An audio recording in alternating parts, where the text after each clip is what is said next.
life, people emulate the end result, not the process. The end result is what they see, and they emulate that. Well, Kobe scored that 61. That day, he was practicing. He practiced his whole life. Are you willing to put in that sort of commitment? Are you willing to practice your whole life? Yeah, I'm sure you want to be on a jet and all that, but do you want to put in that work? That's what it takes for something great, that amount of time, that level of commitment. I think then anybody I can put a name to promote our sport. The archer who owns all the world records, John Demmer III. You know, the more difficult a thing is, the more important the mental game becomes. I didn't eat any supper yet either. How about you guys? Did you guys eat yet? I didn't eat. Oh, you know, I got some crunch berries. Oh, yeah. Grayson Parlow. It's like me taking 3 or 4 years off your eyes just because I weakened that prescription in the shooting eye. And don't put everything into my shot that I should, that I get a lot of drop on those heavy arrows. It's dropping all the way down. He said, well, you might want to think about going to a lighter arrow and string walking. And then that's what got that started. So I kind of led to this podcast last night. We recorded with Gary McCain. But I wanted to go to the source itself to sort of make it official announcement of the Barebow Recurve Championship division for Vegas. Bruce and I talked about this last winter at Indoor Nationals. We talked about, you know, how Barebow is growing and stuff like that. And we want to make sure that people understand what it is, the difference between it and flights, and, you know, costs, signups, literally any information that we can provide that's going to help NFAA get the word out and explain to people, here's what you need to do to register for the championship division. You guys can throw whatever information you want in there. But so Bruce, Cull, Brittany, I'm sorry, I do not know your last name. It's Salonen. Yeah. Salonen. Thank you. From the NFAA, they are here to give us the details. So it's finally come around. There's a Barebow Recurve Championship division for Vegas. Pretty cool. Yeah, well, you know, we're pretty excited.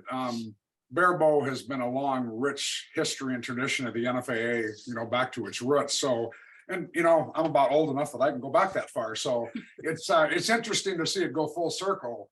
And, you know, we're pretty excited.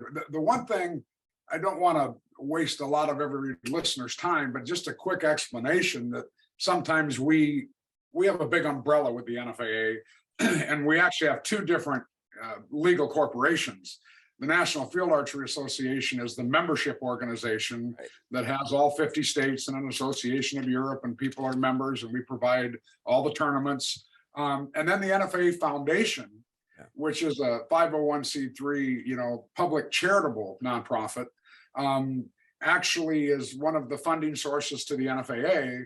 And our primary mission is scholarships, the museum that we finally have now at our headquarters. And we raise most of our funds through a couple of very big tournaments. And that is Vegas is the big one. And then the First Dakota Classic would be the second one. And so just kind of an explanation that people understand that. And Vegas, of course, is the grand poobah of everything in archery, as we all know, the proving grounds and everything else. So that tournament is actually owned and operated by the NFAA Foundation. Right. So we use that tournament, you know, we actually purchased that from the original people that started it back in 1999. Oh, wow. So, you know, we got a 23-year history with it. Seems like it was yesterday, but it's been a long time. And, you know, we've grown that immensely. And the reason that the NFAA umbrella looked at that was primarily because of its size. And at that time, it was only 700 shooters. Oh, wow. Hey, everyone, just a reminder, signups are still open for the Texas Advanced Barebow Seminar down there in Houston, Texas Archery. Go check it out. Link in the bio or in the information section of this podcast. Go sign up. Which is kind of funny. But, you know, it's had a history. It's, what are we on now? Our 57th year of the Vegas shoot? I think that's right. Somewhere around there. 56, 57 years, of which we've run it half the time. And, it was looked at like a promotional event. I mean, it had a little bit of international presence. It had most of the states, and it had this Vegas atmosphere that nobody could explain except that it was Vegas. Right. And that actually, I'm kind of leading into the whole Barebow here. Yeah, absolutely. Vegas today is, of the actual Vegas shoot participants, we're right at 4,000. We have another 1,500 in attached tournaments to us, like the Nevada NASP, the Nevada JOAD. We have, a couple other events going on in there. So we've got over 5,000 archers in the facility at one time, and another 5,000 to 7,000 spectators and or family or whatever it may be. So it's a mega event. And the real interesting part is, I've been asked a lot, what makes Vegas? Well, there isn't one thing. And not in any specific order, but the Vegas atmosphere is huge. The fun, the excitement, the gambling, the shows, the food, just that whole Vegas experience is the paramount reason, I think. But from there, it's like, okay, why do people come and shoot? What do they do? Well, it's that one time a year, unless you have a pandemic. It's that one time a year that people from all over the world can come. We'll have 40, 50 countries, all 50 states. But they get to come, and it's like, it's like the family reunion of archery. It's the atmosphere. They get to see everything that happens. Then you add the trade show, which, the trade show is actually gone full circle too. It was very big at one time, then it became smaller, and now it represents the cutting edge target archery equipment. There's some bow hunting, there's some guides and outfitters, but it's pretty much everything archery. So now you get the countries, you get the US, you get the latest products, several companies launch equipment there. And then you add another side of it, which is the consumer side of the trade show. Very few trade shows you can go to that are showing, the new bows for the year, but you can also purchase accessories. Archery equipment, is very unique. Of course, I don't have to tell everybody that, Right. but you can't go buy a brand new Hoyt or a Matthews or a Bowtech or a Martin bow there. But you can buy, if there's dealers there, you could, but you can see them. So there's that new launch. Then there's all the equipment, the accessories, and we're accessory fools. I mean, we all know that. Barebow maybe a little bit Yeah, I was less. just gonna say Barebow maybe not quite so much, but in some regard, yeah. But all the gadgets, all the neat stuff is all there. So you take that atmosphere, and then the biggest one I think that you add, other than that it's Vegas, but again, it's the Vegas atmosphere, is the actual competition. And it's a multifaceted level. I mean, a lot of people refer to the Vegas shoot as the world's biggest. Well, it is in a lot of respects. But so now you can take the top Olympians, and they're there in their discipline, which is the recurve, of course. You can take the top professional archers, which are there in the championship divisions. And now it's cool. We can take the top Barebow, which is obviously an up and coming division that's showing it right through the numbers. Yeah. And you know what? People love that, because the one thing in the previous divisions, you can't with the naked eye see anybody miss. They all hit that little tiny X ring. Right. Well, guess what? When the Barebow guys are out there, and I'm a Barebower, so I can say it about myself, you don't hit the bullseye every time. And spectator wise, they're going, wow, this is cool. You can actually see it. So I think there's a direct relationship there. And specifically to the recurve, I mean, in the last 4 years, the numbers, we've gone from, the championship compound Barebow division, and basically remove that. And most of the people just moved. It's not like we're taking anything away. Sure. They just found other places. And here came the Barebow Recurve guys going, hey, we want a championship. So, once again, the top people are going to get rewarded with big prize money. And I think, the manufacturers, there's contingency with it, there's whatever. So it's a big payday for the top shooters. Yeah. The rest of them can go into a flight division. And that's actually what Vegas is really big with, is the crapshoot of the flights. Sure. Our single biggest division are the flights. There's 2,000 people in there, and 8 out of every 30 some win money. So it's literally a crapshoot, and it's man against woman, it's compound, recurve, freestyle limited, freestyle, anything you want to be, because it's based on your scores. Right. And then we draw it, and basically out of the 35 people that are in that, if they're shooting 850s, they're all the same. Doesn't really matter if you're a man or a woman, so it's kind of cool from that atmosphere. So there's a really long answer to what Vegas is. And it's just, it is kind of the proving grounds of archery on all levels.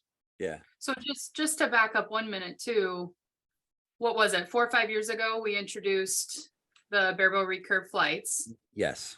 Because before that, it was only Barebow Championship, and it was compound and recurve together. Correct. So that obviously became, that division really grew, but we heard a lot of feedback that, some recurve can compete with the compound, but It's obviously very small percentage. they're two very different They really are competitions. Yeah. So we made the decision to add the Barebow Recurve flights, and that has done nothing but skyrocket growth. And that's In not fact, unique yeah. to NFAA. That's across the board in all of archery. Every organization, it doesn't. And even what we've seen too is we actually in the last couple of years, we've had to lower the age limits on flights because so many younger people want to shoot in that recurve barebow flight. Yes. So they actually can compete from 12 to 15 for scholarships in that division. So that's also had some growth. So we saw, and unfortunately the compound is the numbers are not growing. Yeah. But we still wanted them to have a place. So we've now transitioned that to a flight division, hoping that we grow that because it's a lower cost, and it's not as intimidating as a championship. And then we've now split into a recurve barebow championship and still have a recurve barebow flight. Okay. So that's kind of the gist of the change this year. Is there, I don't, maybe you're not prepared it's up to you. Like, how do you determine the prize money? How does that work itself out? Can you speak to that? Yeah, definitely. Okay. So in the championship, we're giving anywhere from, it's a percentage payout and it's a higher percentage and higher entry fees because those championship divisions are, and Bruce, you can correct me. We may have to edit this out, but those championship divisions are somewhat, sponsorship money does go to them. Okay. So sponsors are supporting those in a different way. Gotcha. And then the flights, we're doing again a percentage of the entry fee, but there's lower entry fees, but there's going to be more people. So, as Bruce said, we try and spread that money out through the flights. Okay. So of that pot, the top 30 people are only getting a percentage of it. Right. So. Okay. Yeah. And basically, I think the big thing for your listeners is, you're not, the old terminology used to be, we're shooting for our own money. Well, they are, but they're also getting subsidized. Right. And we have a formula that takes sponsorship money of all the companies, the bows, the accessories, all of our supporters, and we put a percentage of that into everything. However, it goes without saying that if there's 100 people in one championship and 1,000 in another, the one with 1,000 is going to get more money. Sure. So I mean, that's a natural. So the one thing I would say to the barebowers, you've spoken, we've listened, we've studied it, and now it's time to really put up and be there and support that division. So yeah, and that's the point of this podcast, Bruce. I mean, we've done it before. We've done it with other tournaments. We've done it with the barebow division. We've talked to people, give them the information. We expose them to that, and that's kind of the purpose of this podcast is to say to people like listen, this is a big deal. It's not often that championships divisions get added to this tournament period Or you see like Barebow Recurve went from 5 years ago to non-existent to now you have a championship division. So you've done all that work, people, to promote that growth. Now it's time to take it that next step. And I don't think you're gonna have a hard time with that at all. But the information needs to be available, and that's what we're doing. Yeah, and one of the things that I personally have played with, like I mentioned, I'm a bear bower from way back, and having run, and administered the Vegas shoot and see the whole side of that, one thing that I want to do is try to find a way that we can have, every year the highlight of Vegas is that shoot off. Yeah. When it comes down to what it should be, those top 10 or 20 best shooters in the world that hit a level playing field and on the most watched everything, there they are. Well, I want, and of course, you ask people and you'll say, well, do you remember the senior women? And they'll go, oh no, was there a shoot off? And there may be occasionally, well, with the minutes a given, they're going to shoot perfect. So one of the things we're going to work on, and I would ask everybody that comes in the championship barebow this year to make sure they look me up. I'm there all the time.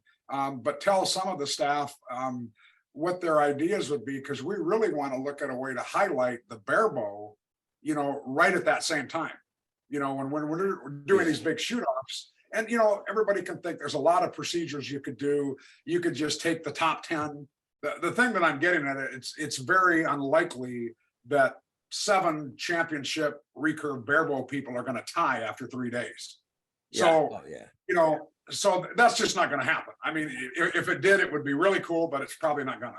No. So I would like to figure out a way to get them on that stage, to where there's the top so many, whatever it happens to be, and then have the finals basically, and have it be some really cool competition. So yeah, I don't know. That's a conversation to how I can think of a few people who would have a really good insight into that. And take the combination of what we see in some other tournaments across the world that do sort of a similar fashion, like JDD and some of these others that have these shoot down or shoot up rounds, however you want to talk about it, and see what's the determining factor there. Barebow is a different animal. You're not pounding X's, but you can pound gold, and that's more than doable. And so maybe there's something to that. And I don't know.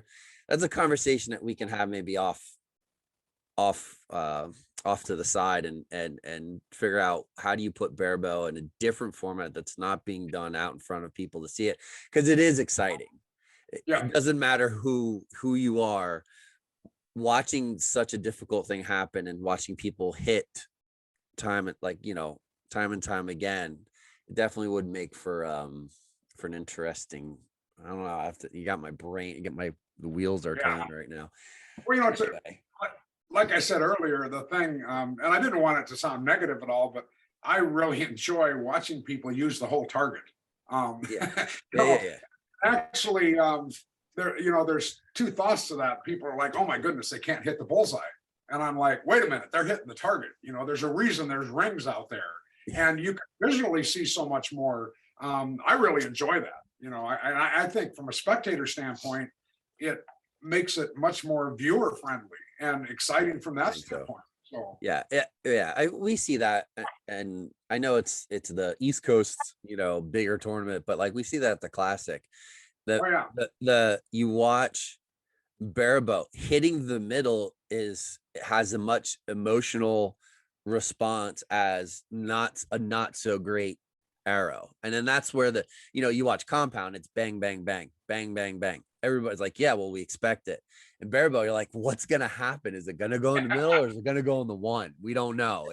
It can, and there's that level of just unknowing. And I agree. I mean, and plus viewership, barebow people are just super super super enthusiastic. Views on YouTube and everything else they just skyrocket. No, absolutely. Yeah, we're really excited this year. This is going to be our first year to really come back, I think, after the pandemic, and hopefully the world economy is straightened around enough. And I think it is. A lot of people have said, what's it going to be like this year in the tournament world? Well, I think for the big events like ours, it's just the one that if people have to choose, they're not going to miss it, you know? Yeah. So I think we're trending that way already. And I think, you know, we've upped prize money and we've added some new little twists and divisions, obviously. And, you know, the kids, it's always really exciting. That's a third of our customers. So they really enjoy going to their annual event too. So it's going to be an exciting year. All right. Outstanding. I mean, I pretty much covers it. I don't know what else there is to really kind of hone in on. Go ahead, Brittany. There is one more question that we've been getting some phone calls about, is how these division changes affect other foundation events. So as Bruce mentioned, you know, we have Vegas, and then we have First Dakota Classic, and now we also have the Rushmore Rumble. So we have the Rushmore Rumble in December, and those will stay the same. But starting in 2023, now these will be the new foundation divisions. So that'll carry through for all the other tournaments. All right. On the foundation side. So. Yeah, and one of the things that I guess I didn't mention, and I don't know that you're aware of it, but the freestyle limited division, which, you know, traditionally was the compound bow with a scope, long stabilizer, and fingers. Yep. So basically, the only difference was fingers and release. And you know, that division has slowly declined in a championship level, and I think it's simply because it's difficult. It's kind of one of those that's in the middle. It's not on any practical basis, you know, mainstream. And we played with that for years. And we go through a procedure where we put a division on probation, basically by its numbers. Sure. And we do a pretty good due diligence. We don't do it immediately. We go through a 2-year cycle. And if it continues to not go up, you know, then we look at eliminating it, which is what we did. We'd actually decided this in February of 20 was the last real shoot before the pandemic hit. And we had decided that it was already going to be gone. Well, we kept it in 21 and 22. We actually gave it an extra year. And it's just one of those that, you know, things change. The good part about that, and we really didn't say this, is that there's always a place in Vegas for an archer. It doesn't matter what you shoot, what style, what division, with the flight system and the Vegas flights, there's always a place for you. So that's the other thing, you know, nobody wants to eliminate anything, but by the same token, we have to keep what we're doing to be respectful of the entire industry and the disciplines that we have. So that's just one of those that, you know, we were down in the teens, you know, with a number of participants, and that just doesn't constitute a world division, you know.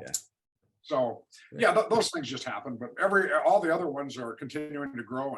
And, you know, a lot of people weren't around back in the 80s and 90s when that freestyle was the thing before, you know, you started shooting rope releases, and then that took over for fingers. And, you know, that's all we shot for early on. I mean, I've been shooting since 82, 84. And that's how we started. We started first, it was just bow hunter fingers, then it's freestyle scopes, long stabilizers. And then, you know, it continued to grow and grow and grow and grow. And some of those divisions have, and we see that in field too. You know, Barebow Recurve in field is growing. Meanwhile, Barebow compound is still, you know, coexisting, but it's not quite as approached. It's not as popular. And frankly, the bows aren't really made to shoot that way anymore. They're all made to shoot with a release aid. But, you know, and that's okay. It's not a big deal. There's room for everyone in the NFAA for sure. Yeah, absolutely.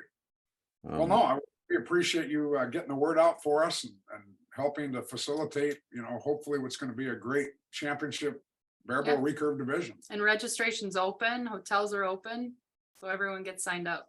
Get signed up before it becomes too late, because it will fill up, and hotel rooms and everything else will fill up too. All right. Thank you guys so much. I really appreciate your time. And of course, anytime you guys need you know, help to get the word out, or you have updates, or you have things you really want to get out. I mean, the Barebow project in general, but just you know, you want to get that information out, we will do that for you at any given time to help you grow all of those classes. Okay. Oh, that's great. Hey, Right. off that subject, did you hear about our world field that we had just 3 weeks ago here? I mean, I don't know what you're referring to directly, but we had. I know about it. Yeah. Well, yeah, we had the World Archery World Field. Sure. And it was very interesting because we had for the finals, we had quite a. Are you familiar with the format?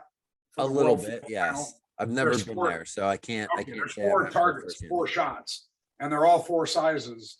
So they, you know, there's a 20 centimeter, a 40, a 60, and an 80 target. Well, we had it right here in Yankton, and of course, we've been. Have you shot here before? I have not. No. You have not. Okay.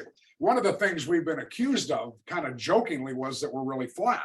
Well, people don't understand that we're right on the Missouri River, and we have the huge Missouri River breaks, and we have ranges there. So people came into this, and you know, like the Dave Cousins, the pros, they were like, "Oh my God, these are like we've never seen anything like this." Well, when they got to the final, I had personally come up with a target, and we shot. I think I saw this. I know where you're going. Yeah, the big lift with a target on it. Yeah. Well, I'll grab a video or a picture somewhere and I'll put it in the podcast so people can see it. Cause that. Well, you know, and it's interesting because the little story behind that, most world finals in the field are either all downhill or all uphill. Well, we have a natural right on our property here. We have a built-in, what we call a broadhead pit. And it's a thing that we man-made it goes 18 feet under ground level. So it's a slope level. And then at the top, 20 feet in the air, we have a big platform like a patio that's built to simulate tree stand shots. Sure. Yeah. It makes sense. That's a great idea, actually. Yeah. We can shoot from 5 feet to 80 yards. Okay. So what we did is we had 2 downhill and 2 uphill. Well, one of the things that I've learned, and it really got everybody, not to the point that, I mean, the bear bowers didn't miss the target butt, which people were saying would happen, but we put a target up at 55 feet, okay, and then they were 12 feet below ground, so they're 70 feet, and it was about remember what the distance was? 35 meters, 35 yards. So you're shooting like this. Oh, yeah. But the crazy part is, I had done a lot of little trick shooting when I was a kid, and I remember how hard it was to judge distance if you don't have ground. Yeah. You know, so all these people would go out there and they would, you know, look like we all do. You'd follow it up and you'd figure out the distance and the cut and everything else. Well, there was no way. It was like a helium-filled balloon up there. And their minds, their psyche just went, and it went all over YouTube and the day that it came out, and they were like, my goodness, what is this? And people are asking, how do you replicate it? But I thought it was very interesting because divisions were won and lost because of that. Really? So that was, they had to be pretty seasoned field shooters to know what they were doing. It was pretty cool. That is pretty cool. So the whole notion of shooting underground, it's not underground, but you know, a big, huge gully that you're shooting down into. I mean, that's just honestly, that's just novel to how many clubs out there have tree stands that they shoot out big platforms, and probably insurance purposes, some places don't have them. Well, you don't need them. Build a platform, dig a big hole. It's the same concept, you know. I did see that picture. I'll make sure that I put that in here. Maybe if I can even find some video of it, of the barebow people shooting, I can tag that in there so people can see it and get an idea, because we want people to go shoot that stuff too, especially. That could be a whole other thing for you whenever. I mean, I wanted to mention it why I had you on here, because it's good. Yeah, absolutely. Pretty unique. Yeah.